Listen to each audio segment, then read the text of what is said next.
Mohamed Tria, bonjour, vous êtes le président de l'AS du Cher et vous venez de publiquement prendre position en faveur de Fouzia Bouzerda pour la mairie de Lyon.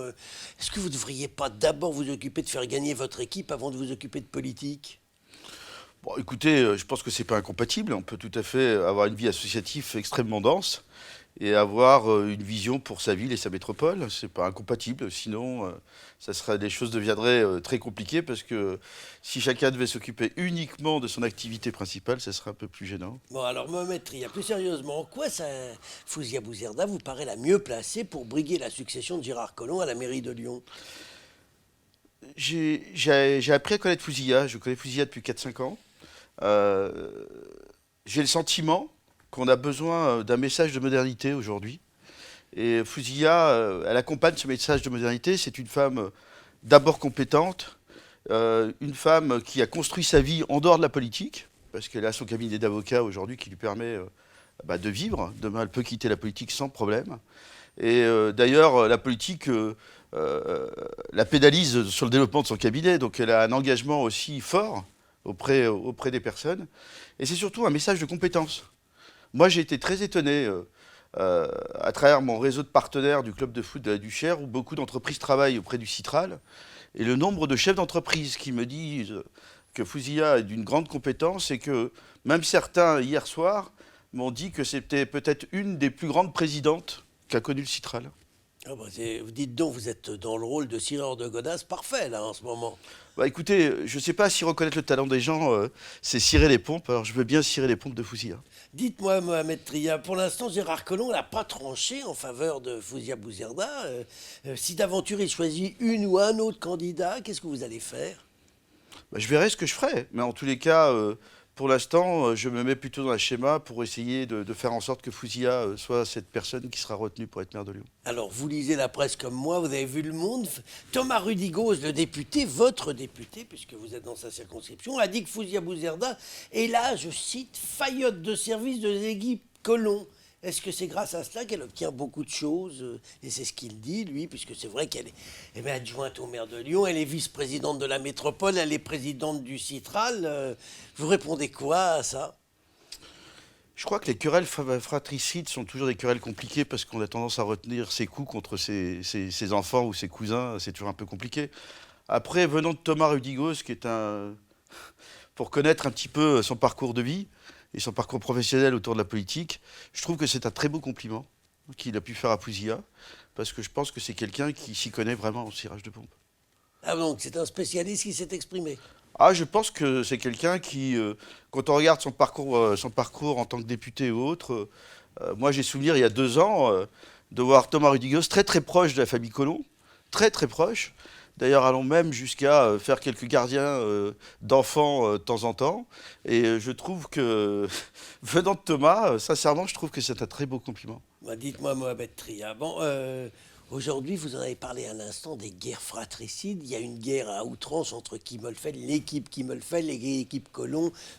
Fouzia Bouzerda étant dans l'équipe Collomb, mais on trouve de l'autre côté plein de gens, notamment Thomas Rudigoz. Vous ne croyez pas que ça va déboucher sur une catastrophe, cette guerre fratricide? D'abord, je la comprends pas, cette guerre.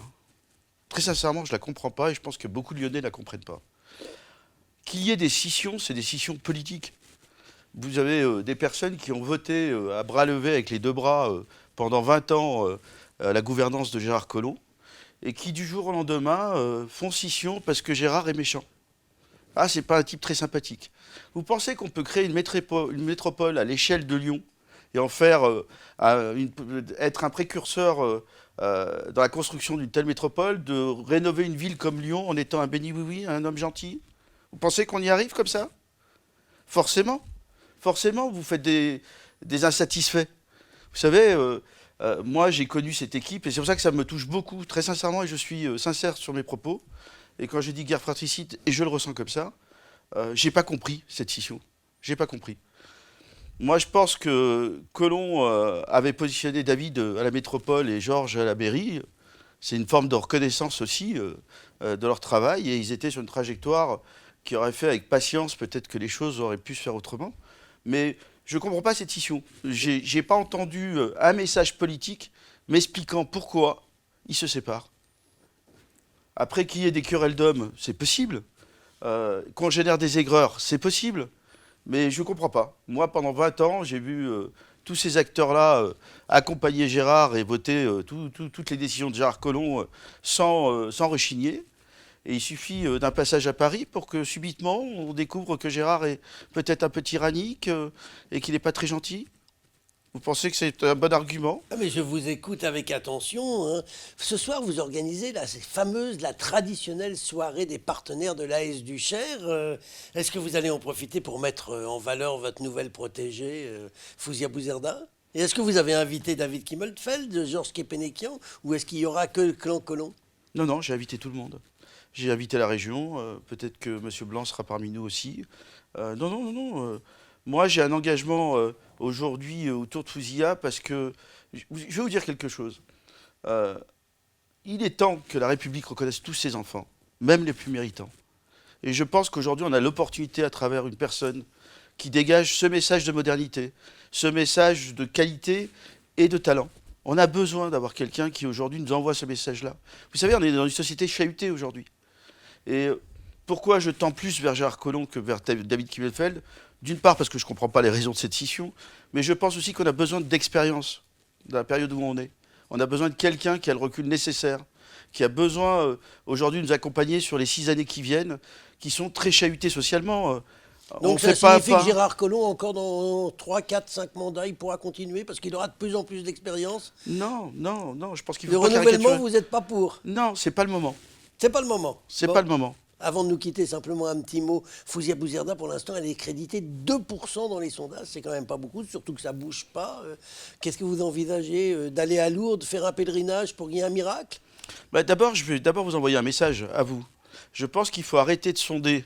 Vous savez, les sondages, on leur fait dire ce qu'on veut. Quand on sonde Fouzia Bouzerda, on sonde le modem. Sondez Fouzia Bouzerda. Dans le dernier, c'est pas modem, c'est modem. Majorité présidentielle. On a ajouté majorité présidentielle et ça n'a pas bougé. Écoutez, vous allez voir. Moi, je croise beaucoup de gens qui aujourd'hui sont très attentifs à Fouzia. Et je vais vous dire un petit truc. Vous savez, les fameux 2%, ça me rappelle quelqu'un qui a fini président de la République. Si vous voyez ce que je veux dire. Eh bien, on va regarder avec attention si vos prévisions ont une quelconque suite dans les mois qui viennent. Mohamed Tria, je vous remercie. Merci.